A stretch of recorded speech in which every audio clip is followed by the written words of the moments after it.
নমস্কার, আমাদের কৃষ্ণা টক্স বাংলা চ্যানেলে আপনাদের আন্তরিক স্বাগত।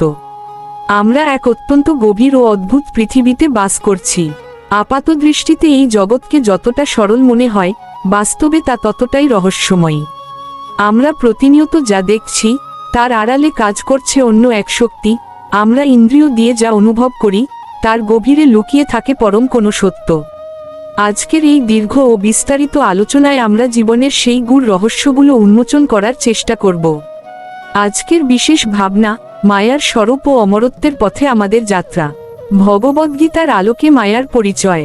আজকের আলোচনার মূল ভিত্তি হল শ্রীমদ্ভগবদ্গীতার 7ম অধ্যায়ের সেই অমোঘ শ্লোক, যেখানে ভগবান শ্রীকৃষ্ণ স্বয়ং অর্জুনকে মায়ার কঠিন জাল সম্পর্কে সতর্ক করেছেন। ভগবান বলেছেন, দৈবী হেষা গুণময়ী মম মায়া দূরত্বয়া মামেব যে প্রপদ্যন্তে মায়ামেতাং তরন্তিতে। এর অর্থ হল, ভগবানের এই ত্রিগুণাতিকা দৈবী মায়া অত্যন্ত দুস্তর। একে অতিক্রম করা সাধারণ মানুষের সাধারণ বুদ্ধিতে প্রায় অসম্ভব। কিন্তু পরমেশ্বর বলছেন, যারা একান্তভাবে তার চরণে নিজেদের সঁপে দেন, অর্থাৎ যারা শরণাগত হন, তারাই কেবল এই মায়ার ঘন কুয়াশা ভেদ করে সত্যের আলো বা অমরত্বের দেখা পান। এই মায়া কোনো শয়তানি শক্তি নয়, বরং এটি ভগবানেরই এক মহাশক্তি, যা আমাদের চেতনার ওপর একটি আবরণ তৈরি করে রাখে। মায়া বলতে আমরা কি বুঝি? মায়া আসলে কি? সাধারণ অর্থে মায়া বলতে আমরা স্নেহ বা মমতাকে বুঝি, কিন্তু আধ্যাত্মিক পরিভাষায় মায়া হলো সেই ভ্রান্তি যা আমাদের সত্য দেখতে বাধা দেয়। আমরা যখন মনে করি যে এই পঞ্চভৌতিক শরীরটাই আমি, যখন আমরা মনে করি এই ক্ষণস্থায়ী টাকা পয়সা, বাড়ি গাড়ি বা বিষয় সম্পত্তি আমাদের চিরস্থায়ী আশ্রয়, তখনই বুঝতে হবে আমরা মায়ার জালে জড়িয়ে পড়েছি।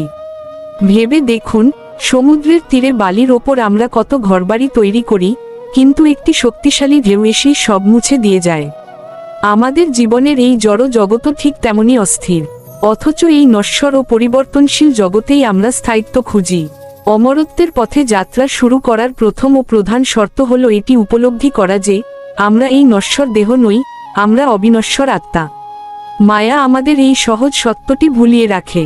ত্রিগুণের বন্ধন, মায়া কিভাবে আমাদের বেঁধে রাখে? মায়া আমাদের ওপর 3টি গুণের মাধ্যমে প্রভাব বিস্তার করে, সত্য, রজ এবং তম। এই 3টি গুণ দড়ির 3টি তন্তুর মতো আমাদের এই সংসারে আষ্টেপৃষ্ঠে বেঁধে রেখেছে। 1. সত্যগুণ আমাদের সুখ ও জ্ঞানের প্রতি আসক্ত করে।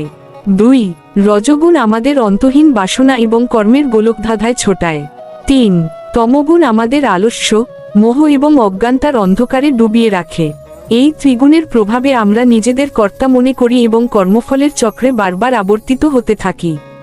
যতক্ষণ আমরা এই গুণের ঊর্ধ্বে উঠতে পারছি না, ততক্ষণ মায়ার পর্দা আমাদের চোখের সামনে থেকে সরবে না। আমি ও আমার অহংকারের অন্তরায়। মায়ার সবচেয়ে বড় হাতিয়ার হল অহংকার। আমরা প্রতিক্ষণ আমি করছি বা এটি আমার এই ভাবনায় আচ্ছন্ন থাকি।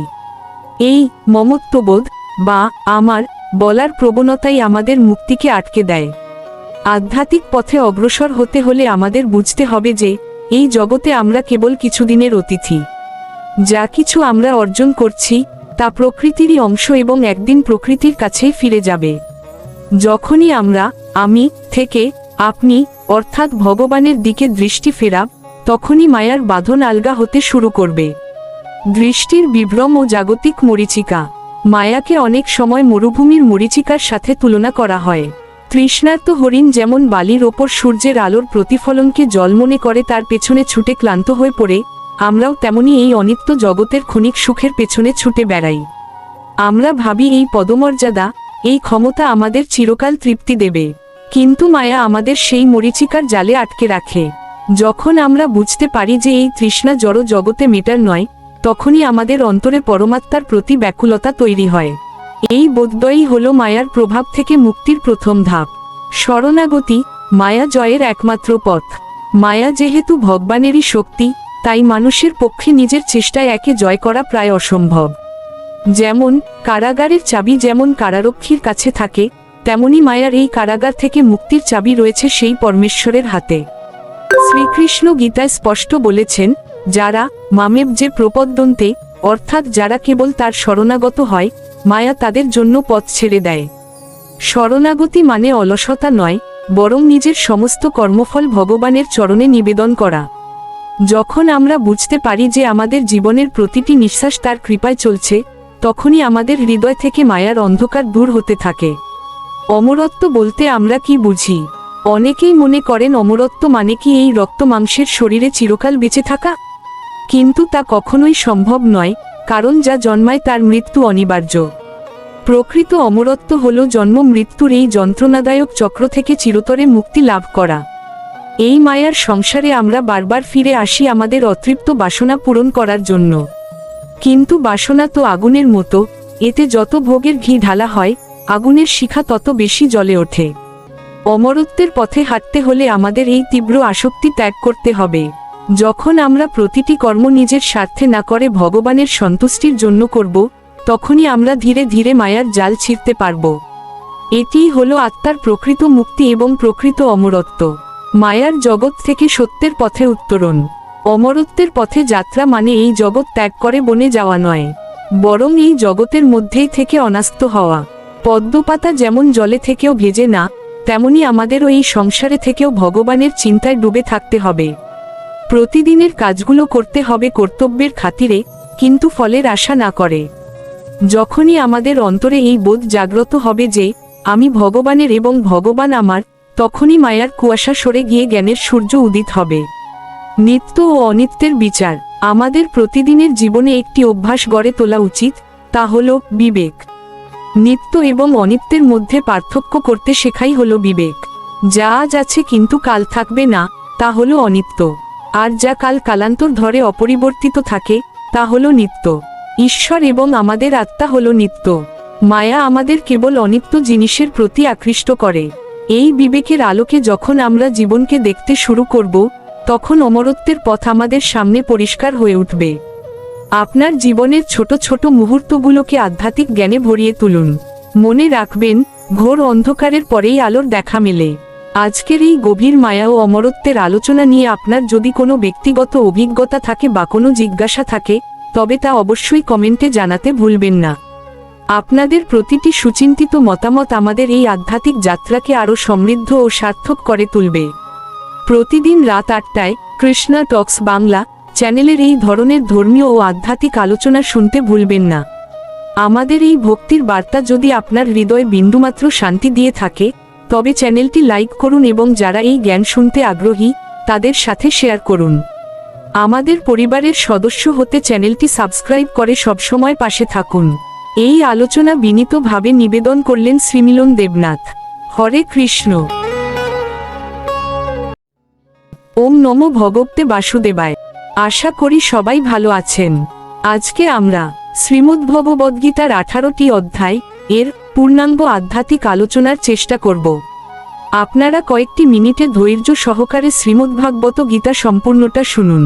নমস্কার, কৃষ্ণা টক্স বাংলা চ্যানেলে আপনাদের স্বাগতম। আজকের ভাবনা, শ্রীমদ্ভগবদ্গীতার 18টি অধ্যায়ের পূর্ণাঙ্গ নির্যাস।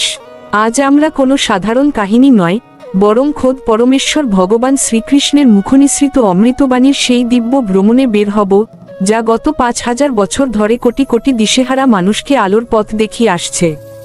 এই 18টি অধ্যায় কেবল প্রাচীন শ্লোক নয়, এগুলি হলো আমাদের জীবনের প্রতিটি জটিল সমস্যার সমাধান এবং গোলকধামে ফিরে যাওয়ার 18টি নিশ্চিত সোপান।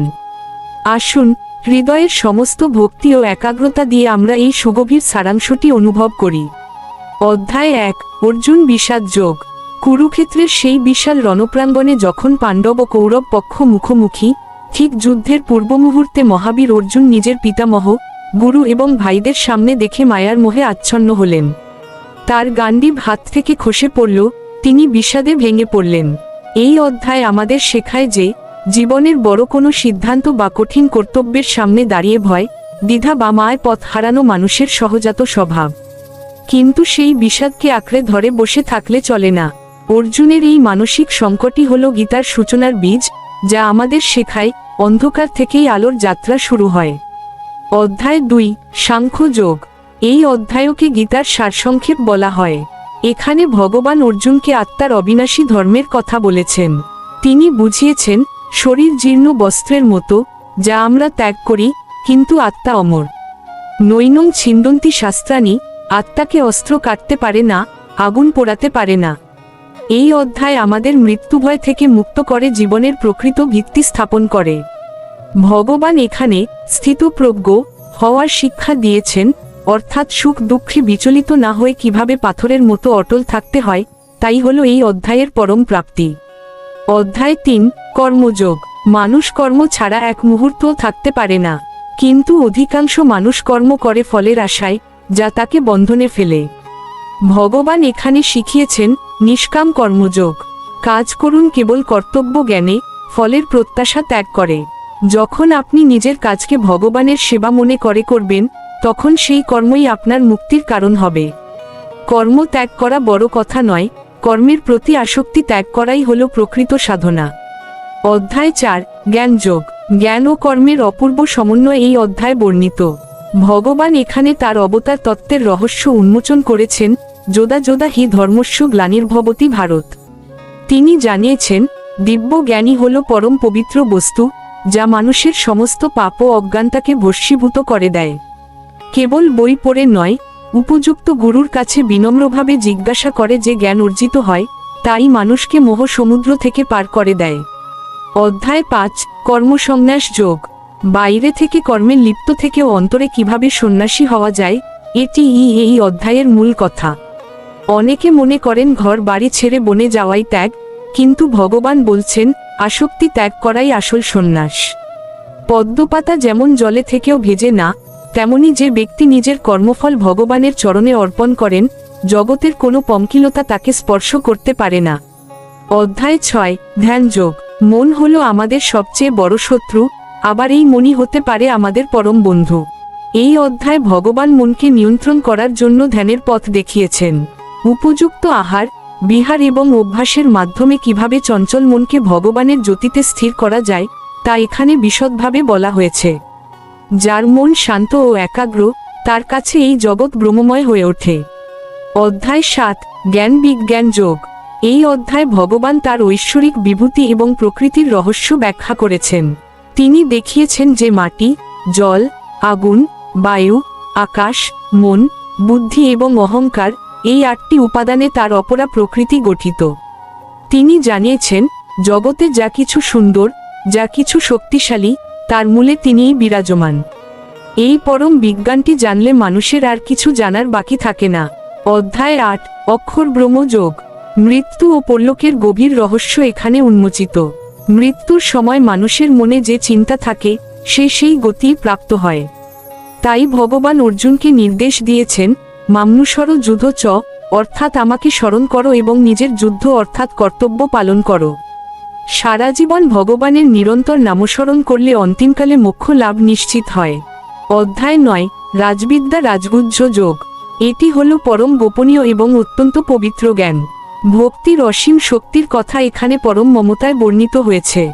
ভগবান এখানে ভক্তের প্রতি তার পরম করুণা প্রকাশ করে অভয় দিয়ে বলেছেন, ন মে ভক্ত প্রণশ্যতি, অর্থাৎ আমার ভক্তের কখনোই বিনাশ হয় না।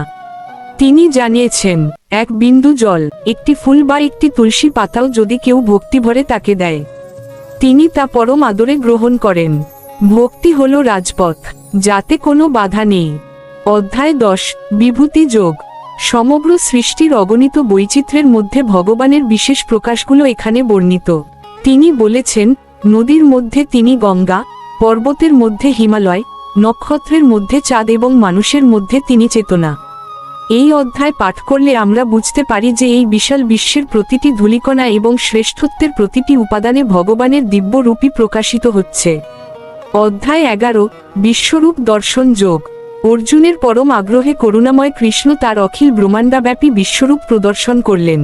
অর্জুন দেখলেন কোটি কোটি সূর্য একযোগে উদিত হয়েছে, স্বয়ং কালপুরুষ সবকিছু গ্রাস করছেন। এই ভয়াবহ অথচ মহিমান্বিত রূপ দেখে অর্জুন বুঝতে পারলেন, পরমেশ্বর কেবল এক ব্যক্তি নন, তিনি আদি অন্তহীন মহাকাল। এই দর্শন অর্জুনের সমস্ত অহংকার চূর্ণ করে তাকে এক পরম ভক্তে পরিণত করেছিল। অধ্যায় ১২, ভক্তিযোগ। ভগবানের সান্নিধ্য পাওয়ার যতগুলো পথ আছে, তার মধ্যে ভক্তিই হল সবচেয়ে মধুর এবং সহজ। এই অধ্যায় আমাদের শেখায় ভক্তের লক্ষণ কি। যারা হিংসাহীন, দয়ালু, ক্ষমাশীল এবং ভগবানে সমর্পিত প্রাণ, তারাই ভগবানের অত্যন্ত প্রিয়। যারা সাকার বা নিরাকার যেভাবেই তাকে ডাকুক না কেন, অনন্য ভক্তি থাকলেই মুক্তি অবধারিত। অধ্যায় 13, ক্ষেত্র ক্ষেত্রজ্ঞ বিভাগ যোগ। আমাদের এই দেহ হল ক্ষেত্র বা কর্ম করার মাঠ, আর আমাদের অন্তরে যিনি সাক্ষী হিসেবে আছেন তিনি হলেন ক্ষেত্রজ্ঞ বা আত্মা। এই শরীর ও আত্মার পার্থক্য বুঝতে পারাই হল প্রকৃত প্রজ্ঞা। প্রকৃতি কিভাবে আমাদের চালিত করছে এবং আত্মা কিভাবে ত্রিগুণাতীত হয়ে থাকে, এই সূক্ষ্ম বৈজ্ঞানিক জ্ঞানটি এই অধ্যায় বর্ণিত। অধ্যায় 14, গুণত্রয় বিভাগ যোগ। সত্য, রজ ও তম, এই তিনটি গুণের অদৃশ্য সুতোয় প্রকৃতি আমাদের বেঁধে রেখেছে।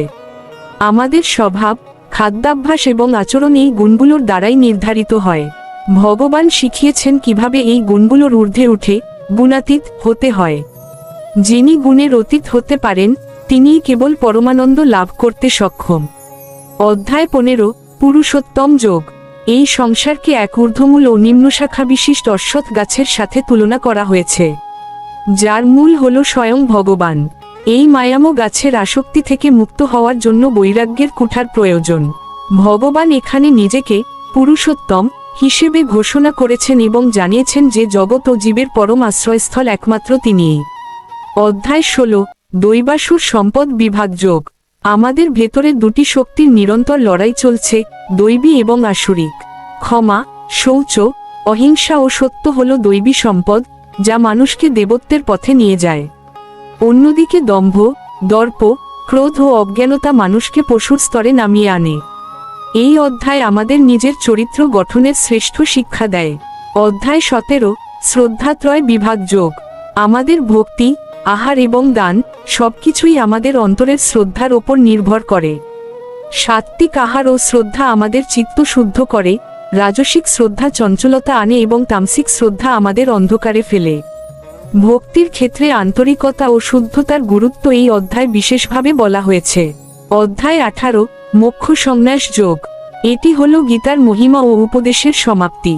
এখানে ভগবান 18টি অধ্যায়ের সমস্ত সারাংশ আবার মনে করিয়ে দিয়েছেন।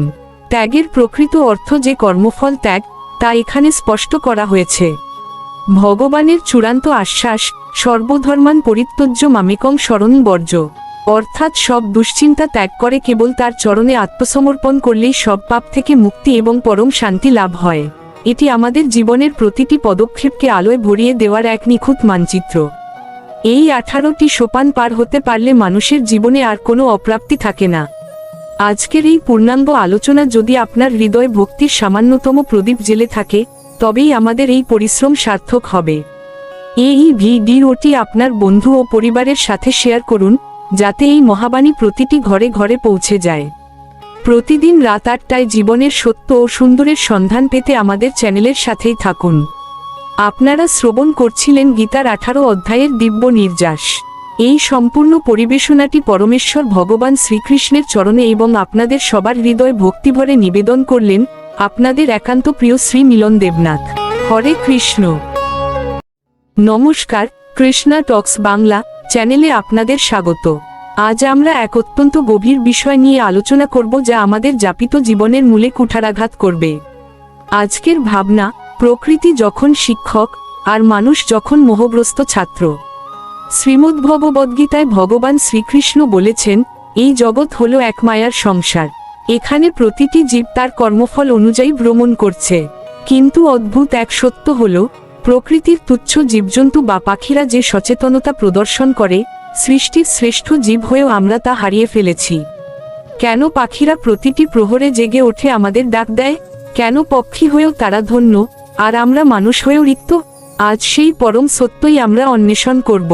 পাখিদের জাগরণ ও সময়ের নিষ্ঠা। আপনারা কি কখনো গভীর নিস্তব্ধ রাতে নির্জনে প্রকৃতির ডাক শুনেছেন? যখন চারদিক নিঝুম থাকে, যখন গোটা পৃথিবী ঘুমের কোলে ঢলে পড়ে, তখনও কিছু পাখি প্রহরে প্রহরে ডেকে ওঠে।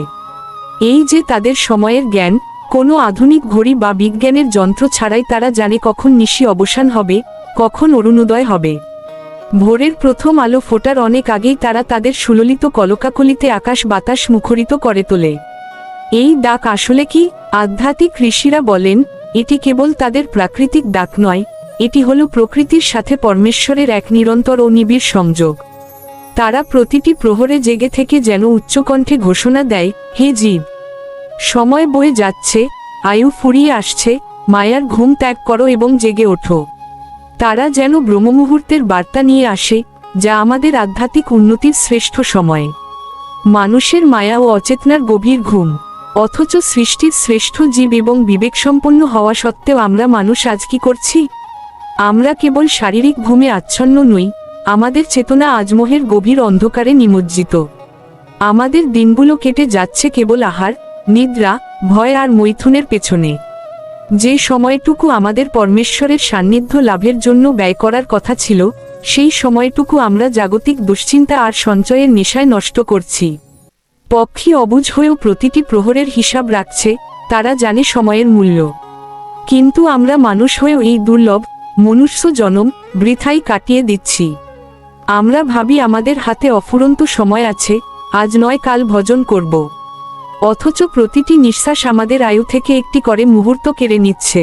আমাদের এই অসতর্কতাই হলো আমাদের আধ্যাত্মিক পতনের মূল কারণ। কেন এই তুলনা? গভীর বিশ্লেষণ। কেন বলা হচ্ছে যে পক্ষী জাগে আর মানুষ ঘুমায়? এর মূল ভাবার্থ অত্যন্ত গভীর। পাখিরা প্রকৃতির নিয়মের অনুগত, তারা কৃত্রিমতা বোঝে না। তারা ঈশ্বরের দেওয়া সময়সূচি মেনে চলে। কিন্তু মানুষ তার অহংকারের বশে নিজেকে প্রকৃতির ঊর্ধ্বে মনে করে এবং কাল বা সময়কে গুরুত্ব দেয় না। আমরা মায়ার রাজ্যে এমন এক মখমলের বিছানা পেতেছি যেখানে মোহ হলো আমাদের নরম বালিশার, অজ্ঞানতা হলো আমাদের ওম দেওয়া কম্বল। এই আরামদায়ক ঘুমে আমরা সম্পূর্ণ ভুলে গেছি আমরা আসলে কে, আমরা কোথা থেকে এসেছি এবং এই দেহান্তরের পর আমাদের গন্তব্য কোথায়। যখন প্রহরে প্রহরে পাখি ডাকে, সে আসলে আমাদের সেই সনাতন ঠিকানার কথা স্মরণ করিয়ে দেয়।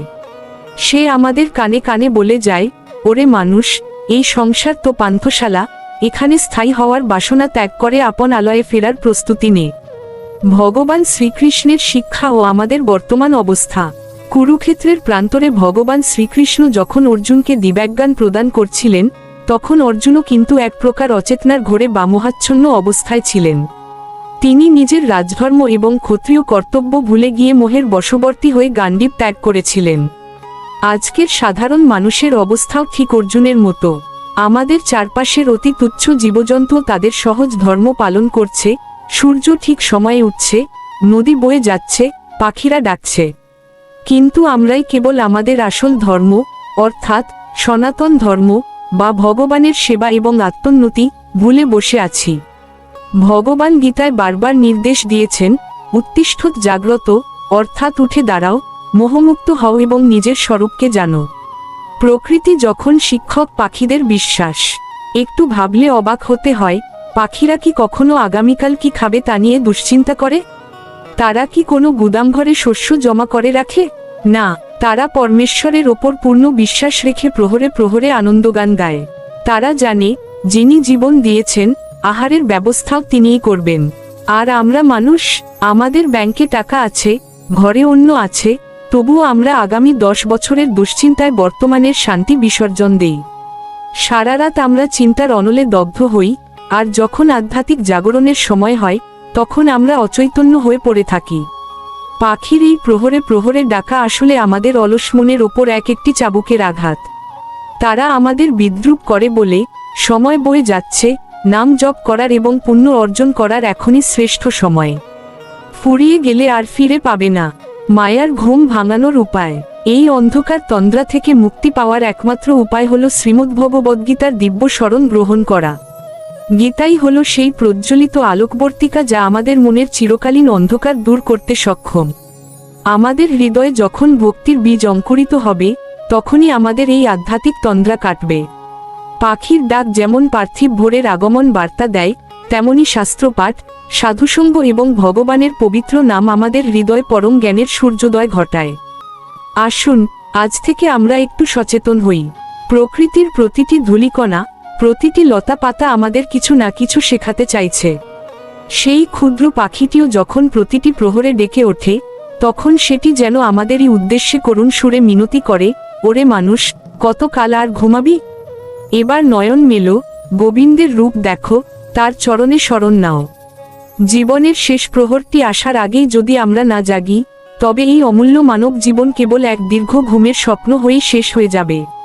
তাই আসুন, মোহের কম্বল ছুঁড়ে ফেলে আমরা সেই পরমেশ্বরের পথে যাত্রা শুরু করি। আজকের এই আলোচনাটি যদি আপনার অন্তরের সুপ্ত চেতনাকে সামান্যতম স্পর্শ করে থাকে, তবে ভিডিওটি একটি লাইক দিয়ে আমাদের উৎসাহিত করুন। প্রকৃতির কোন বিষয়টি আপনাকে ভগবানের অসীম মহিমার কথা মনে করিয়ে দেয়, তা অবশ্যই কমেন্টে আমাদের লিখে জানান। আপনার একটি শেয়ার হয়তো অন্য কোনো বিভ্রান্ত বা ঘুমন্ত মানুষকে জাগিয়ে তুলতে সহায়তা করতে পারে। প্রতিদিন রাত 8টায় আমাদের এই বিশেষ আধ্যাত্মিক আয়োজনে শামিল হতে কৃষ্ণা টক্স বাংলা চ্যানেলটি সাবস্ক্রাইব করে বেল আইকনটি প্রেস করে রাখুন। আমাদের এই পথচলা অত্যন্ত বিনয়ের সঙ্গে আপনাদের কাছে উপস্থাপন করা হয় শ্রী মিলন দেবনাথের সুনিপুণ তত্ত্বাবধানে এবং পরমেশ্বর ভগবান শ্রীকৃষ্ণের পরম করুণায় আমাদের এই ক্ষুদ্র প্রচেষ্টা। সবাই ভালো থাকুন, সুস্থ থাকুন এবং শ্রীকৃষ্ণের চরণে মতি রেখে জীবনকে সার্থক করে তুলুন। হরে কৃষ্ণ। নমস্কার, কৃষ্ণা টক্স বাংলা চ্যানেলে আপনাদের স্বাগতম।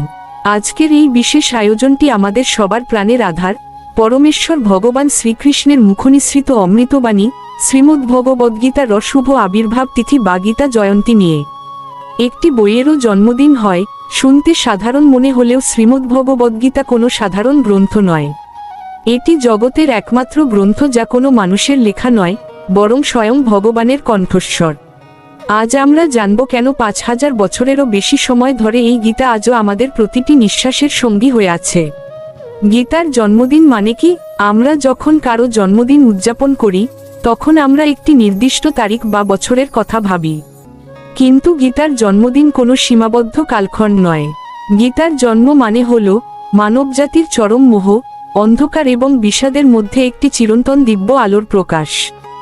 যেদিন কুরুক্ষেত্রের রণপ্রাঙ্গণে মানুষের সব যুক্তি হার মেনে গিয়েছিল, সেদিন পরম করুণাময় শ্রীকৃষ্ণ মানুষের হাত ধরে আলোর পথ দেখিয়েছিলেন। তাই গীতা জয়ন্তী মানে কেবল একটি তিথি নয়, এটি আমাদের চেতনার পুনর্জাগরণের দিন। কোথায় জন্ম নিল এই মহান বাণী? আশ্চর্যের বিষয় হল, গীতার জন্ম কোনো শান্ত মন্দিরে হয়নি, কোনো নির্জন অরণ্যের আশ্রমেও হয়নি। গীতার জন্ম হয়েছে রণক্ষেত্রের বিভীষিকার মাঝে, কুরুক্ষেত্রে, যেখানে চারদিকে যুদ্ধের দামামা বাজছে, স্বজনদের রক্তপাতের ভয়, সংশয় আর অশান্তি। ঠিক সেই প্রতিকূল পরিবেশে দাঁড়িয়ে ভগবান শ্রীকৃষ্ণ জীবনের সবচেয়ে শান্ত এবং গভীর কথাটি বলেছিলেন।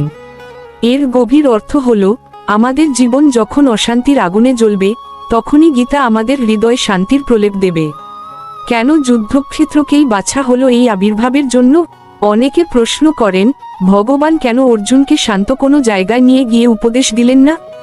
কারণ জীবন নিজেই একটি যুদ্ধক্ষেত্র। আমরা প্রতিদিন লড়াই করি, দায়িত্বের সাথে, অভাবের সাথে, ভয়ের সাথে এবং নিজের অবাধ্য মনের সাথে। আমাদের মাথার ভেতর এক কুরুক্ষেত্র সবসময় চলছে। গীতা আমাদের শেখায়, সংসার বা যুদ্ধ থেকে পালিয়ে গিয়ে শান্তি পাওয়া যায় না, বরং যুদ্ধের ময়দানে অবিচল দাঁড়িয়ে থেকেই অন্তরের শান্তি খুঁজে নিতে হয়। এই শিক্ষাই গীতাকে বিশ্বের শ্রেষ্ঠ জীবন দর্শন হিসেবে প্রতিষ্ঠিত করেছে। অর্জুনের বিষাদ বনাম আমাদের দৈনন্দিন সংকট। কুরুক্ষেত্রের ময়দানে অর্জুন যখন গান্ডীব হাতে কাঁপছিলেন আর বলছিলেন, আমি লড়তে পারছি না, আমার সব জ্ঞান হারিয়ে যাচ্ছে, এই আরতিটি আসলে আজকের প্রতিটি মানুষের মনের আরতি। আমরাও তো মাঝে মধ্যে ভেঙে পড়ি, আমরাও তো দিশেহারা হয়ে বলি, এখন আমি কি করব? কোনটা ঠিক আর কোনটা ভুল? অর্জুনের সেই বিষাদযোগী হল গীতার প্রথম অধ্যায়। অর্থাৎ ভগবান আমাদের শেখাচ্ছেন, ভেঙে পড়া বা ভয় পাওয়া অপরাধ নয়, কিন্তু সেই অবস্থায় স্থির হয়ে ভগবানের আশ্রয় নেওয়াটাই হলো আসল মনুষ্যত্ব। ভগবান শ্রীকৃষ্ণ কেন গীতা বললেন? শ্রীকৃষ্ণ এই মহাবাণী নিজের কোনো প্রয়োজনে বলেননি। তিনি গীতায় বলেছেন, ন মে পার্থাস্তি কর্তব্যাং ত্রিষু লোকেষু কিঞ্চন। অর্থাৎ 3 লোকে তার কোনো কর্তব্য নেই, তার পাওয়ার মতো কিছুই নেই। তবুও তিনি গীতা বলেছেন আমাদের জন্য, যাতে আমরা কর্মের জালে আটকা না পড়ি, যাতে আমরা মোহের বশবর্তী হয়ে নিজের স্বরূপ ভুলে না যাই। গীতা হলো পরম পিতার পক্ষ থেকে তার সন্তানদের জন্য দেওয়া একটি লাইফ ম্যানুয়াল বা জীবন পরিচালনার নির্দেশিকা। তিথি ও নক্ষত্র। গীতা জয়ন্তীর মহিমা। মার্গশীর্ষ মাসের শুক্লা একাদশী, যাকে আমরা মোক্ষদা একাদশী হিসেবেও জানি, এই পুণ্যতিথিতেই ভগবান শ্রীকৃষ্ণ মানবজাতিকে এই অমূল্য উপহার প্রদান করেন। এই দিনটি মনে করিয়ে দেয় যে, 5000 বছর আগে সেই দিনটি কেবল ইতিহাসের একটি পাতা ছিল না, সেটি ছিল মানব সভ্যতার একটি নতুন মোড়। গীতা জয়ন্তীর দিনে যে ব্যক্তি একটি শ্লোক পাঠ করেন বা শ্রবণ করেন, ভগবান তার হৃদয়ে জ্ঞানের প্রদীপ জ্বালিয়ে দেন। ধর্মের গণ্ডি ছাড়িয়ে গীতা সবার জন্য। শ্রীমদ্ভগবদ্গীতা শুধু হিন্দুদের জন্য নয়, শুধু ভারতবর্ষের জন্যও নয়। গীতা প্রতিটি মানুষের জন্য। সূর্যের আলো যেমন কোনো নির্দিষ্ট ধর্মের ওপর পড়ে না, গীতার গানও তেমনি সর্বজনীন। এটি কেবল উপাসনা করার ধর্মগ্রন্থ নয়, এটি হলো জীবন যাপন করার বিজ্ঞান। পৃথিবীর বড় বড় বিজ্ঞানী, দার্শনিক এবং চিন্তাবিদরা স্বীকার করেছেন যে জীবনের চরম সংকটে গীতা তাদের পথ দেখিয়েছে। গীতা মানুষকে ধার্মিক হওয়ার আগে একজন সার্থক মানুষ হতে শেখায়। গীতার প্রথম পাঠ, আত্মার অবিনাশী সত্য। গীতার মূল শিক্ষার শুরুই হয়েছে এই অমোঘ বাণী দিয়ে, তুমি এই নশ্বর শরীর নও। ভগবান বুঝিয়েছেন, বাসাংসী জীর্ণানি যথা বিহায়। যেমন আমরা পুরনো কাপড় বদলে নতুন কাপড় পরি, আত্মাও তেমনি পুরনো শরীর ত্যাগ করে নতুন শরীরে প্রবেশ করে। এই একটি গভীর সত্য যদি আমরা অনুধাবন করতে পারি, তবে মৃত্যু ভয়, শোক আর হারানোর বেদনা আমাদের আর স্পর্শ করতে পারবে না। জীবনের অর্ধেক অশান্তি তো এই দেহের মায়াতেই লুকিয়ে আছে, যা গীতা এক নিমেষে কাটিয়ে দেয়। কর্মযোগ, আসক্তিহীন জীবনের জয়গান। গীতার হৃদয়ে আছে কর্ম। ভগবান বলেছেন কর্ম ছাড়া কেউ এক মুহূর্তও থাকতে পারে না। কিন্তু আমরা কর্ম করি ফলের আশায়, আর ফল মনের মতো না হলে আমরা ভেঙে পড়ি। শ্রীকৃষ্ণ শিখিয়েছেন, কর্মণ্যেবাধিকারস্তে মা ফলেষু কদাচন। অর্থাৎ কর্ম করার অধিকার তোমার আছে, কিন্তু ফলে তোমার অধিকার নেই। এই নিষ্কাম কর্মের শিক্ষা আমাদের শেখায় কিভাবে ভারমুক্ত হয়ে কাজ করা যায়। সফলতায় অহংকার না করা এবং ব্যর্থতায় ভেঙে না পড়া, এটাই হলো গীতার কর্মযোগ। ভক্তি ছাড়া গীতা যেন শরীর ছাড়া প্রাণ। গীতা শুধু জ্ঞানের কোচকচানি নয়, গীতা শুধু কর্মের তালিকা নয়। গীতার প্রাণ হলো ভক্তি। সপ্তম অধ্যায় থেকে দ্বাদশ অধ্যায় পর্যন্ত ভগবান শুধু ভক্তির মহিমা গেয়েছেন।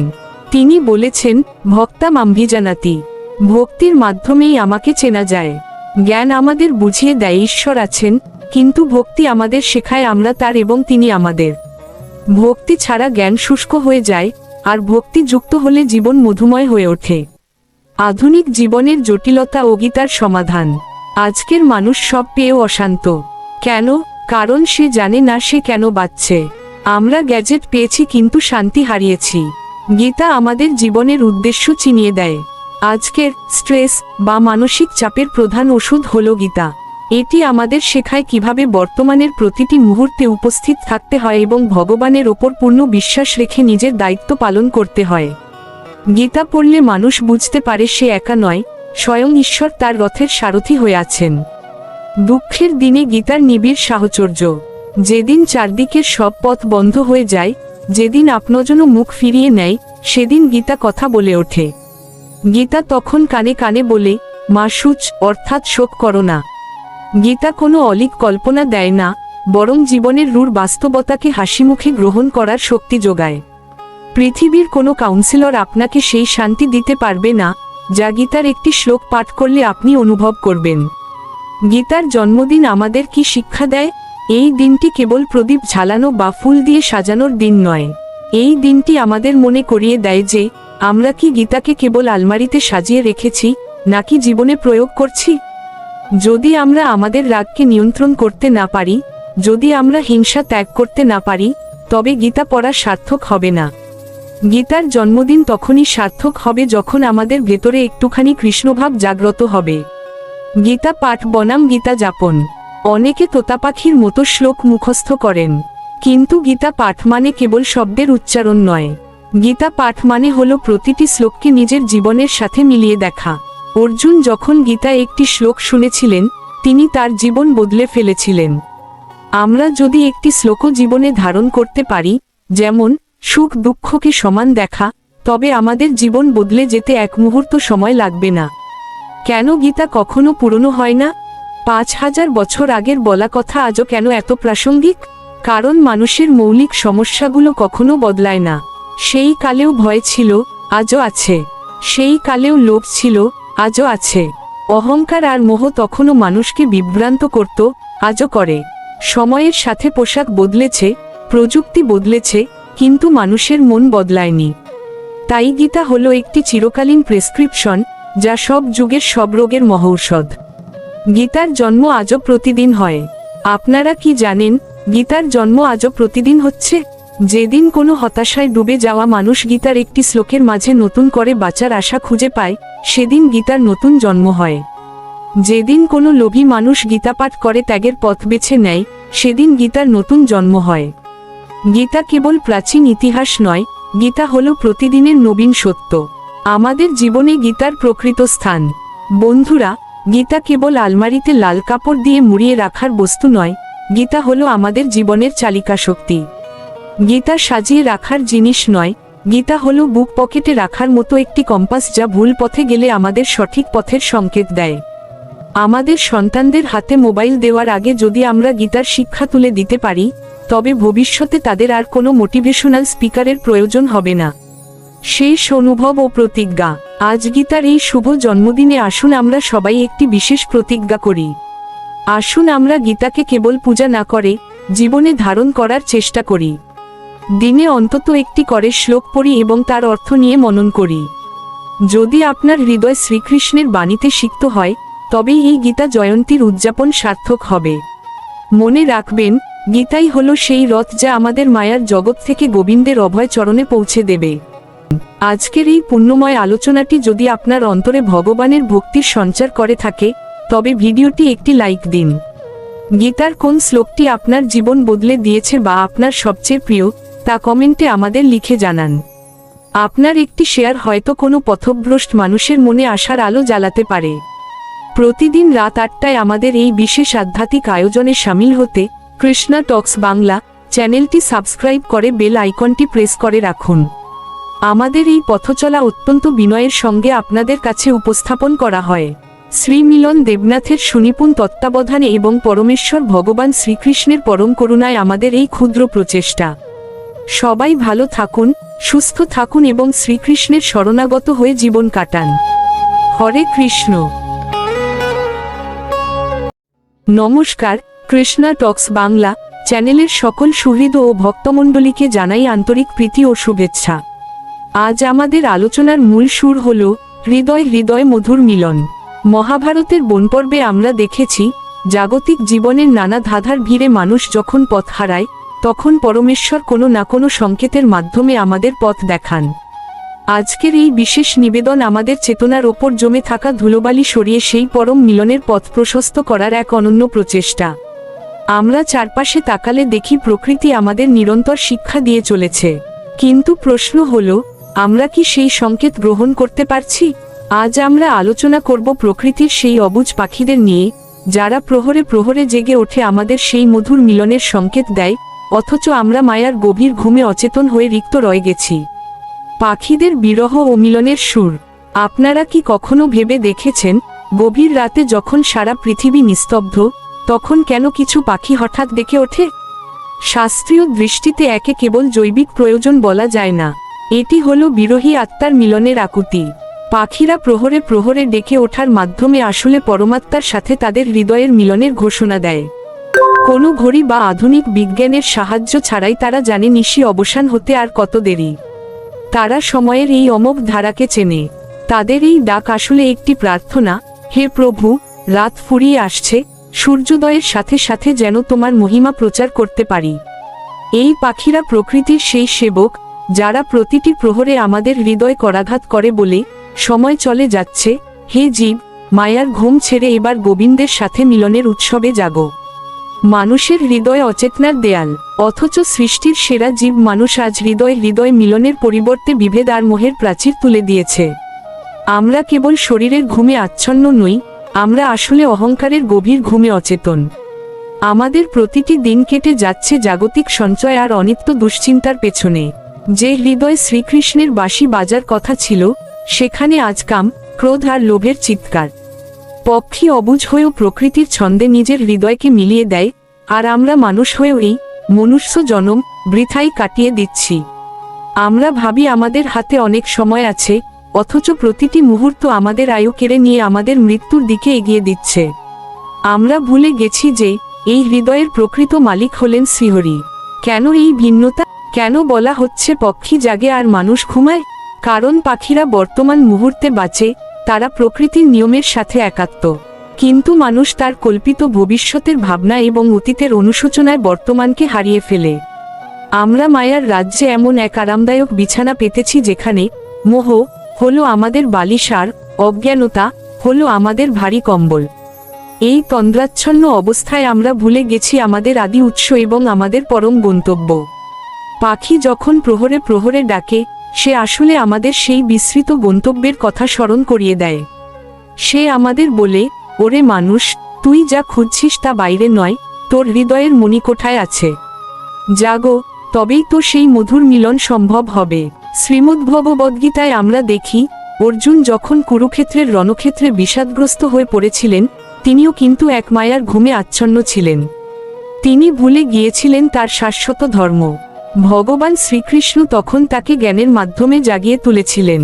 আমাদের অবস্থাও ঠিক তেমনি। আমাদের চারপাশের অতি সামান্য জীবজন্তু তাদের নির্দিষ্ট ধর্ম পালন করে প্রকৃতির সাথে মিলেমিশে আছে। কিন্তু আমরা মায়ার মোহে পড়ে আমাদের আসল ধর্ম, অর্থাৎ ভগবানের সেবা এবং আত্মোন্নতি, পুরোপুরি ভুলে বসে আছি। আমাদের হৃদয় কৃষ্ণের সাথে সেই মধুর মিলন তখনই ঘটবে যখন আমরা অর্জুনের মতো মোহ ত্যাগ করে বলবো, করিষ্যে বচন তব, আমি তোমার নির্দেশ পালন করব। নিশ্চিন্ত পাখির শিক্ষা ও মানুষের দুশ্চিন্তা। একবার তাকিয়ে দেখুন ওই ডালের পাখিটির দিকে। সে কি আগামীকালের খাবারের জন্য দুশ্চিন্তা করে? সে কি কোনো ভাণ্ডার গড়ে তোলে? না, সে জানে, যিনি ঠোঁট দিয়েছেন তিনি আহারও দেবেন। এই অটল বিশ্বাসী তাকে প্রহরে প্রহরে আনন্দগান গাইতে শক্তি যোগায়। আর আমরা মানুষ, সবকিছু হাতের মুঠোয় পেয়েও সারারাত দুশ্চিন্তায় ছটফট করি।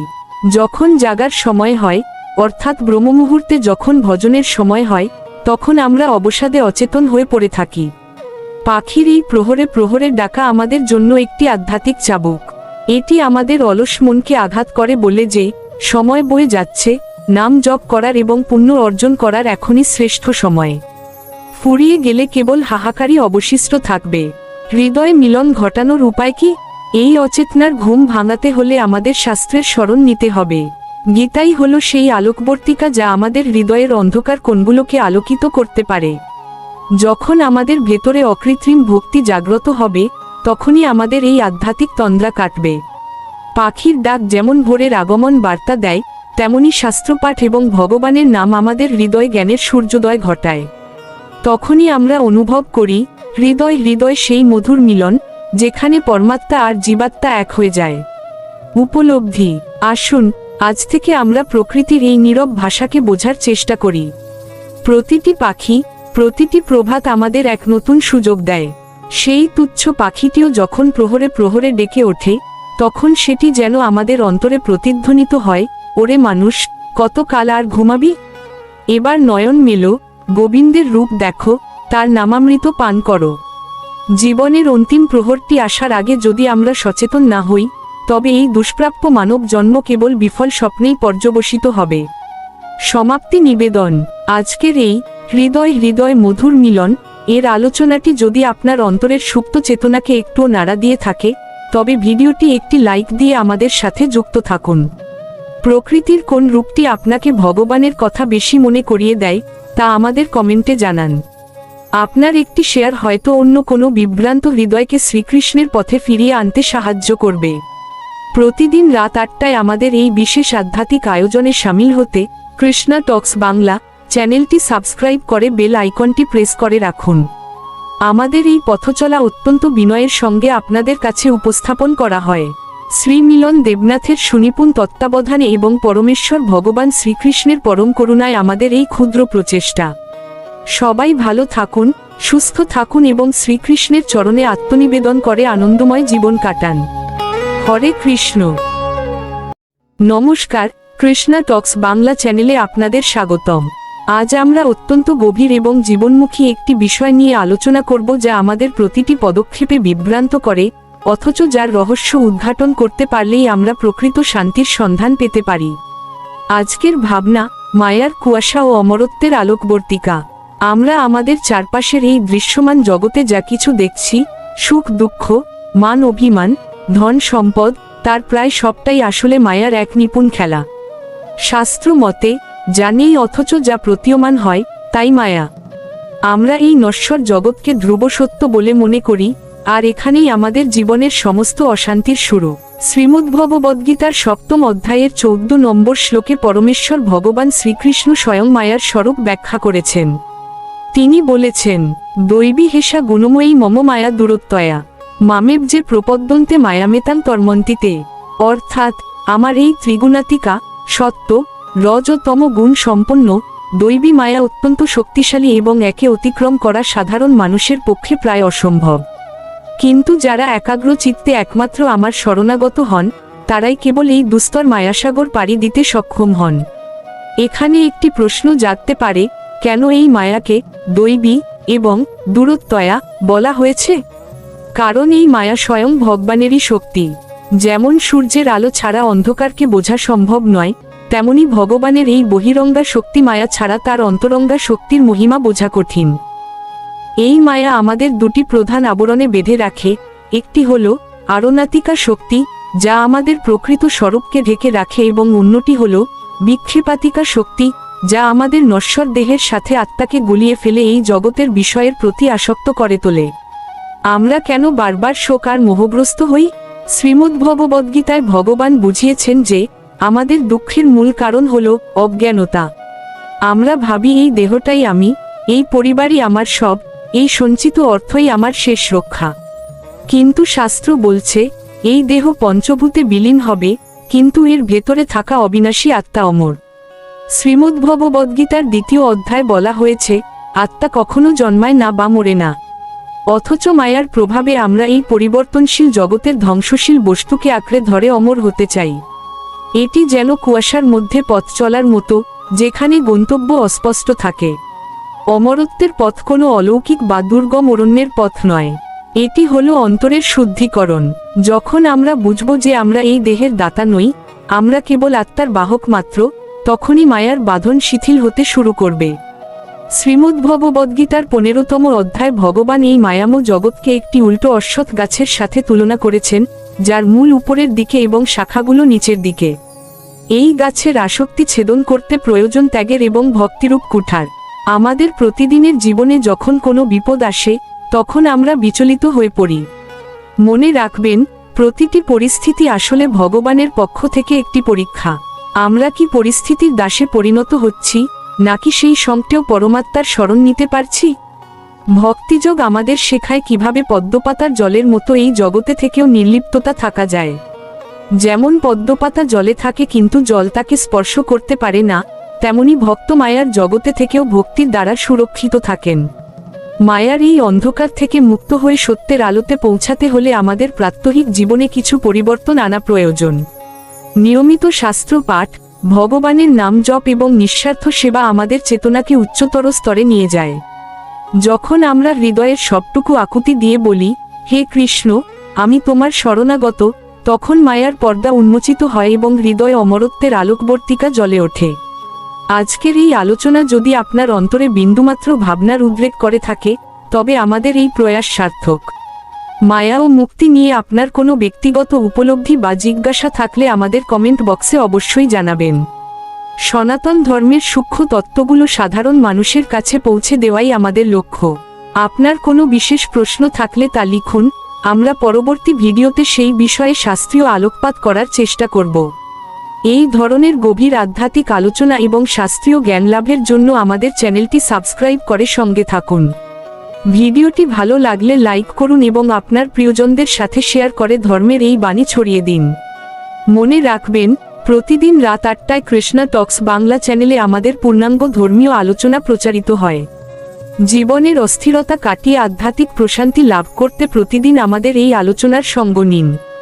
সবাই ভালো থাকুন, সুস্থ থাকুন এবং সবসময় কৃষ্ণ ভাবনায় নিমগ্ন থাকুন। আজকের আলোচনার ইতি টানছি এই আশায় যে আপনি আপনার জীবনের প্রতিটি পদক্ষেপে সত্যের আলোকবর্তিকার দেখা পাবেন। পুরো আলোচনায় আপনাদের সঙ্গে ছিলাম আমি, শ্রী মিলন দেবনাথ। হরে কৃষ্ণ।